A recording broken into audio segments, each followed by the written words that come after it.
좋아요, 구독.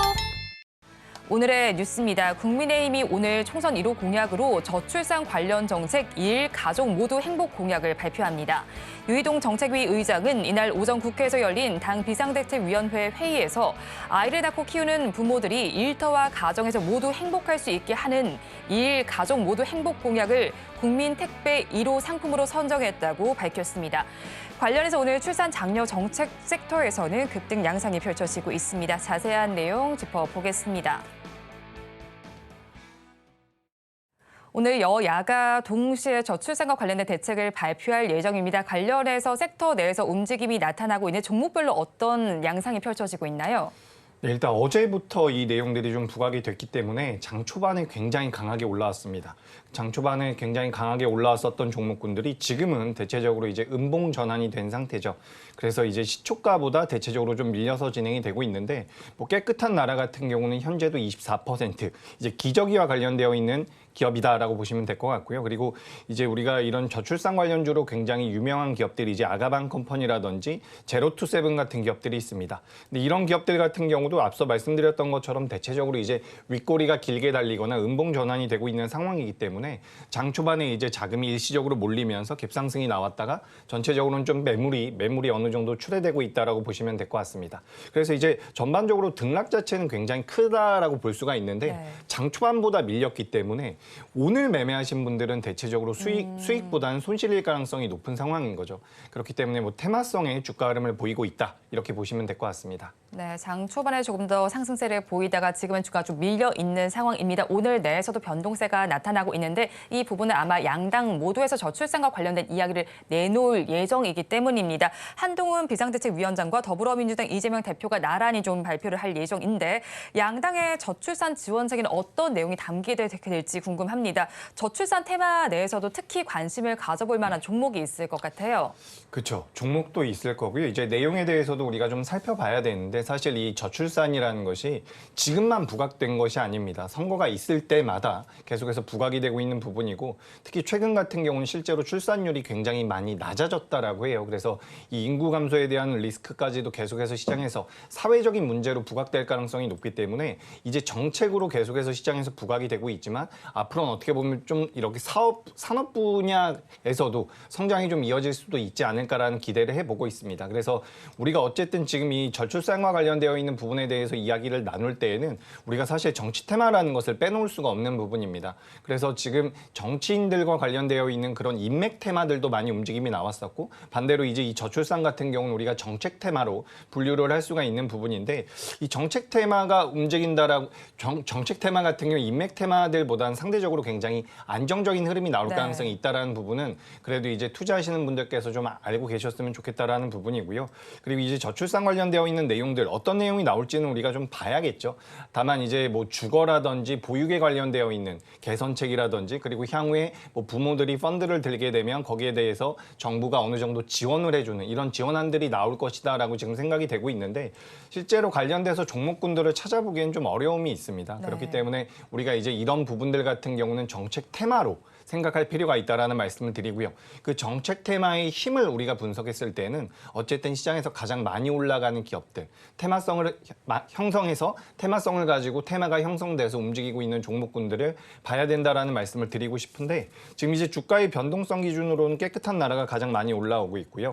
그리고 이제 전통적인 저출산 관련주나 유아 관련주로 움직임이 나오는 것은 아가방 컴퍼니라든지 제로투세븐 같은 기업들이 있습니다. 물론 뭐 꿈비 같은 기업들도 있는데 지금 전반적으로 주가의 흐름 자체가 장 초반보다는 많이 밀려 있는 상태라서 어떻게 보면 이제 좀 중기적으로 보셨을 때 중기라는 것은 이제 선거를 앞둔 시기이기 때문에 뭐 한 달 정도의 기간을 놓고 본다라고 한다면 이런 기업들 같은 경우는 주가의 흐름 같은 경우는 좀 더 개선될 가능성이 있다라는 말씀을 드려보도록 하겠습니다. 그래서 관심을 확대한다라기보다는 시장에서 부각이 되고 있는 종목군들을 봐야 된다라는 거죠. 그러니까 우리가 여기서 저출산과 관련되어 있는 종목군들을 굉장히 면밀히 분석을 해서 이 기업이 앞으로 성장할 것이야 이런 관점보다는 테마성으로 거래가 많이 들어오고 시장에서 부각받는 종목군들, 이 종목군들에 대한 관심이 좀 더 필요하다. 이렇게 말씀드리도록 하겠습니다. 네, 총선이 아직까지 남아있는 만큼 정책 테마가 계속 끌고 갈 것으로 예상이 되고 있는데 앞서서 종목들을 좀 언급을 해주셨어요. 뭐 아가방 컴퍼니라든지 깨끗한 나라, 뭐 제로투세븐 그리고 끔비 같은 종목들이 있는데 사실 오늘 지금 시간 기준으로는 상승분을 좀 내려놓은 상태입니다. 그래도 단기적으로 상승 여력은 저희가 어느 정도로 봐야 할까요? 단기적인 상승 여력은 조금은 남아있다라고 보고 네. 있습니다. 근데 오늘 약간은 어떻게 보면 고점 징후가 많이 나오고 있는 것은 맞아요. 지금 대장주라고 할 수 있는 것이 아가방 컴퍼니라는 기업인데 오늘 갭상승이 굉장히 강하게 나왔습니다. 약 20% 정도 올라와서 시작을 했다가 현재 5%대 구간에 머물러 있는데 여기서 이제 한 번 더 밀린다라고 한다면 저는 꺾일 가능성도 분명히 있다라고 보고 있어요. 다만 단기적으로는 일단 시장에서 자금이 들어오고 있는 부분이고 총선까지는 기간이 좀 남아있기 때문에 부각이 될 때마다 어느 정도의 변동성은 나올 가능성이 있다라고 보고 있습니다.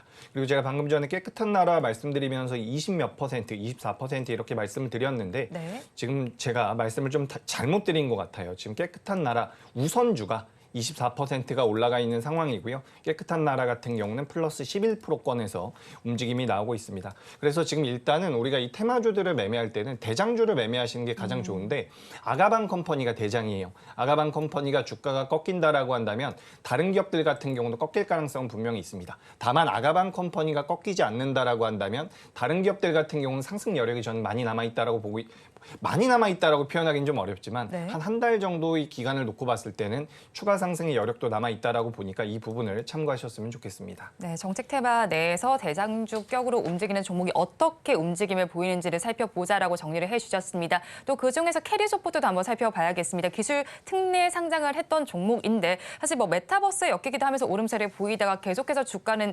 지지부진한 흐름을 보이고 있습니다. 그래도 캐리소프트가 긴 하락 추세에서 벗어날 가능성 저희 좀 살펴봐야 될 것 같은데 어떻게 보시나요? 네, 캐리소프트가 굉장히 오랫동안 하락을 했죠. 지금 살펴보시면 고가가 굉장히 높았습니다. 지금 월봉 기준으로 봤을 때 캐리소프트 같은 경우는 고가가 38,000원대였어요. 근데 지금 5,000원대까지 밀려 있다라는 것은 굉장히 주가 흐름이 안 좋았다라는 건데 실제로 이제 실적 같은 경우도 그렇게 좋지는 않습니다. 지금 앞서 말씀드렸었던 아가방 컴퍼니나 제로투세븐이나 깨끗한 나라 같은 경우는 그래도 매출이 나오고 있고 영업이익이 흑자인 기업들이거든요. 근데 캐리소프트 같은 경우는 반대로 이제 적자가 나오고 있는 기업이기 때문에 우리가 이제 주가의 흐름이 그동안 안 좋았다라고 볼 수가 있는 부분이죠. 하지만 이제 작년 5월 달과 그리고 지금 이제 1월 달 들어오면서 시장에서 어느 정도 부각이 되고 있다라고 생각을 하고 있습니다. 아직까지는 거래량이 굉장히 미비한 수준인데 어제 대비해서는 현재 거래 대금이 450% 정도 나오고 있어요. 이런 식으로 거래 대금이 좀 더 붙는다라고 한다면 주봉과 월봉 기준으로 굉장히 장기간 조정을 받고 있는 캐리소프트 같은 경우는 기술적인 반등 초입에 들어갈 가능성이 저는 굉장히 높다라고 보고 있습니다. 그래서 실적적인 부분에서 적자가 나오고 있는 것은 어느 정도 부담이 되지만 이 캐리라는 IP를 가지고 할 수 있는 여러 가지 사업의 확장성이 저는 굉장히 뛰어나다라고 판단을 하고 있기 때문에 앞으로 계속해서 좀 부각이 될 만한 그런 사업을 영위하고 있다. 저는 이렇게 네. 보고 있습니다. 그렇기 때문에 중요한 것은 이제 어제였어요. 어제 이제 우리나라 시장 많이 밀리면서 이 캐리소프트 같은 경우도 저점 라인대가 4,800원대 정도로 잡혔는데 이 자리만 이탈하지 않는다라고 한다면 일단 저는 추세적으로는 우상향이 좀 더 이어질 가능성이 높다라고 보고 있습니다. 그리고 제가 방송 들어오기 전에 잠깐 이제 코스닥까지 마이너스 전환이 되면서 네. 우리 시장에 대해서 좀 부담을 느끼는 것인가라는 생각을 했었는데 코스닥이 다시 한번 플러스 전환이 됐기 때문에 지금부터 이제 말씀드렸었던 그런 캐리소프트뿐만 아니라 이런 정책 테마로 엮여서 움직임이 나오고 있는 기업들 같은 경우는 조금 더 시세가 이어질 가능성이 있다라는 말씀 드려보도록 하겠습니다. 네, 당분간은 조금 더 시세가 이어질 가능성이 있겠다라고 정리를 해주셨고요. 저출산 여파는 날로 심해지고 있습니다. 아이를 적게 낳기 때문에 분유 업계 관계자는 좀 심각한 상황이다라는 이야기를 하기도 합니다. 하지만 이에 반해서 아이가 적기 때문에 여기에 많이 투자하는 문화도 생기고 있습니다. 골드키즈라는 문화가 생기고 있는데 이렇게 문화가 변해가는 가운데 투자 전략도 다르게 짜야 될 것 같아요. 어떻게 보시나요? 그렇죠. 우리가 이제 이걸 굉장히 크게 생각하면 엄청나게 큰 일입니다. 지금 저출산 관련되어 있는 부분들이 굉장히 큰 문제가 되고 있죠. 지금 우리가 우리나라 대한민국 기준으로 이 합계 출산율이라는 것을 계산을 하게 되는데 여성 한 명이 평생 동안 낳는 그 아이의 수를 이야기한다라고 합니다. 근데 이게 지금 0.6명까지 사상 최초로 빠졌다라고 이야기가 나오고 있어요. 그래서 저출산 같은 경우는 우리가 이제 아이를 많이 낳지 않는구나, 아이를 많이 키우지 않는구나라고 그렇게 단순하게 생각할 부분이 아니라 나라의 경쟁력이 될 가능성이 굉장히 높습니다. 그래서 지금 저출산 문제에 대해서 계속해서 시장에서 부각이 되고 있고 이런 부분들이 어떻게 보면은 우리가 좀 다른 얘기로 잠깐만 말씀을 드려보자면 저출산이 계속해서 지속된다라고 하기 때문에 어떻게 보면 로봇 산업이 성장하고 있다라고도 볼 수가 있습니다. 그래서 최근에 이제 로봇 관련주들도 변동성이 계속 나오고 뭐 미래의 성장성을 많이 가지고 있다라는 내용들이 나오는데 근본적으로 이제 저출산이 해결되지 않는다라고 한다면 이 부분을 해결할 수 있는 것이 또 하나 로봇 관련주들이 있을 수가 있다라는 부분을 말씀을 드리고 싶고요. 지금 방금 전에 말씀하셨던 것처럼 뭐 그 분유 관련되어 있는 기업들이나 또 반대로 이제 의류 관련되어 있는 기업들이 있는데 주가의 흐름 같은 경우는 사실 지금 시장을 강하게 이끌어 나가는 그런 트렌디한 업종이나 종목군들은 아니라고 생각을 하고 있습니다. 앞서서도 말씀드렸다시피 선거철이 되면 표심을 얻기 위해서 이 육아라든지 저출산과 관련되어 있는 공약들이 나올 수밖에 없는 상황이고 그런 관점에서 놓고 봤을 때 지금 분유 관련되어 있는 기업들이나 그리고 저출산 관련돼서 변동성이 나오는 기업들을 중장기적으로 우리가 볼 필요는 없다라고 보고 있습니다. 시장에서 부각이 되고 거래대금이 들어와서 거래량이 많이 붙어서 변동성이 커질 때 매매의 관점으로 보는 게 좋다라는 말씀을 좀 드려보고요. 그리고 분유 관련 기업 중에서는 우리가 이제 남양유업과 메일유업이 있는데 지금 메일유업 같은 경우는 재무제표가 굉장히 좋아요.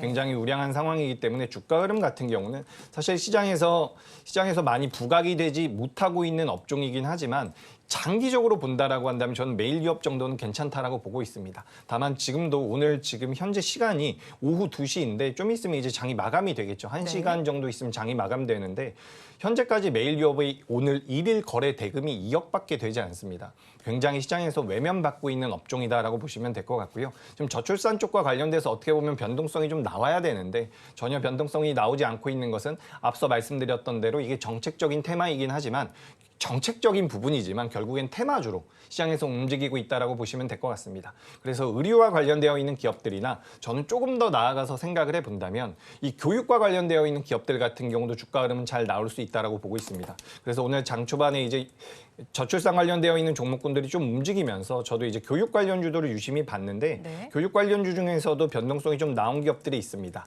뭐 애니능률이라는 기업도 주가의 변동성이 현재 6% 정도 나오고 있는 상황이고요.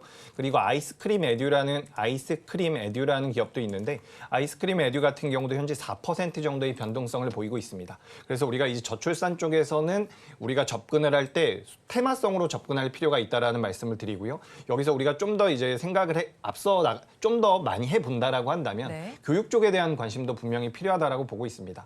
아이의 숫자가 계속해서 줄어들면서 분유에 대한 매출은 줄어들고 있지만 실질적으로 이제 그 아이 한 명을 케어할 수 있는 가족들은 굉장히 많아지고 있는 상황이기 때문에 아이들에게 들어가는 비용 자체는 비용이라고 표현하기가 참 그런데 많이 들어간다라는 거죠. 돈이 많이 들어가는 부분이고 그렇기 때문에 오히려 의류 쪽이라든지 앞으로 성장에 대한 부분, 아이를 키워 나가는 데 있어서 교육이라든지 이런 의류 같은 경우는 계속해서 어떻게 보면 성장도 할 수 있다라고 보고 있습니다. 하지만 어떻게 보면 성장도 이제 막힐 수가 있어요. 왜냐하면 어쨌든 규모가 줄어들기 때문에 이런 부분들은 이제 우리가 장기적으로 투자하기엔 저는 좀 어렵다라고 보고 있는 부분을 우리가 그 명분 삼아서 말씀을 드릴 수 있을 것 같고요. 테마성으로 접근하시는 게 맞다. 이렇게 정리 드려보도록 하겠습니다. 네, 테마성으로 접근하는 것이 맞겠다라고 정리를 해주셨습니다. 오늘 저출산과 관련된 이야기 다뤄봤는데 탑픽 종목 이 안에서 가지고 오신 건가요? 네, 이제 이 기업 같은 경우는 우리가 탑픽 종목이라고 제가 관련되어 있는 종목은 맞습니다. 근데 시장에서는 일단 테마성으로 보고 있지는 않아요. 그러니까 제가 앞서 말씀드렸던 것처럼 우리가 주식 매매를 할 때는 이 기업에 대한 성장성, 성장성도 중요하고요. 그리고 시장에서 어떻게 판단하고 있느냐가 굉장히 중요합니다. 내가 이 기업을 테마라고 생각을 했는데 시장에서 테마로 보지 않으면 그건 테마가 아닐 수 있는 거거든요. 근데 그런 관점에서 지금 이 기업 같은 경우는 우리가 저출산 쪽은 테마로 접근해야 됩니다라고 말씀드렸는데 일단 시장에서는 테마성으로는 많이 엮지 않고 있는 기업입니다. 근데 이 기업이 뭐냐면 네오팜이라고 하는 기업이 있어요. 근데 이 기업 같은 경우는 우리가 이제 민감 피부 전문 화장품을 만드는 회사다라고 보시면 될 것 같은데 최근에 이제 주가 흐름이 굉장히 강합니다. 시장에 시장이 1월 달 들어서 계속해서 약세를 보였음에도 불구하고 계속해서 우상향을 하고 있는 상황인데 이 민간 피부 쪽에서 이제 아이들, 유아들의 쓸 수 있는 그런 화장품을 많이 만들고 있는 회사다라고 보시면 될 것 같습니다. 그래서 시장에서 아직까지 테마성, 아가방 컴퍼니나 제로투세븐, 저출산이나 육아 관련돼서 엔젤 산업 관련돼서 시장에서 엮었을 때 엮이진 않고 있는 기업이지만 앞으로는 어떻게 보면 다시 이 기업도 이제 테마성으로 편입이 될 가능성이 있다라는 말씀을 드리고요. 실제로 이제 매출 자체도 잘 나오고 있는 기업입니다. 작년 같은 경우도 이 회사가 가지고 있는 여러 브랜드들이 있어요. 더 마비라든지 그리고 제로이드 같은 여러 가지 그 브랜드를 보유하고 있는데 이 브랜드들이 대체적으로 성장을 했다라는 거죠. 그리고 2024년도 올해에는 해외 진출에 대한 모멘텀이 굉장히 큰 기업입니다. 지금 네오팜 같은 경우는 2016년도에 전체 매출에서 약 6% 정도가 해외 매출이었다라고 해요. 근데 지금 2023년도 작년 기준으로 따져봤을 때는 해외 매출이 15% 정도 된다라고 합니다. 그러니까 해외 매출이 계속해서 늘어나고 있는 상황인데 그래도 15%라는 거예요. 그렇기 때문에 2024년도에는 외형 성장, 해외 진출을 통한 외형 성장이 좀 더 공격적으로 나올 가능성이 높다라고 보고 있습니다. 게다가 이제 중국 쪽에서는 실제로 이 제품을 판매할 수 있는 승인을 받아놓은 상태이기 때문에 계속해서 이제 화장품주 쪽으로 엮일 수 있는 부분이지만 우리가 이 저출산이나 육아 관련돼서 조금 더 한 발 더 나아가서 생각해 본다라고 하면 이 네오팜 같은 경우도 엮일 가능성이 굉장히 높습니다. 그래서 앞서 우리가 이야기했었던 종목 중에서 제로투세븐이라는 기업도 있어요. 네. 이 제로투세븐 같은 경우도 궁중비책이라고 하는 유아 스킨케어 전문 브랜드를 가지고 있는 회사거든요. 그래서 오늘 장 초반에 제로투세븐도 변동성이 굉장히 크게 나왔었죠.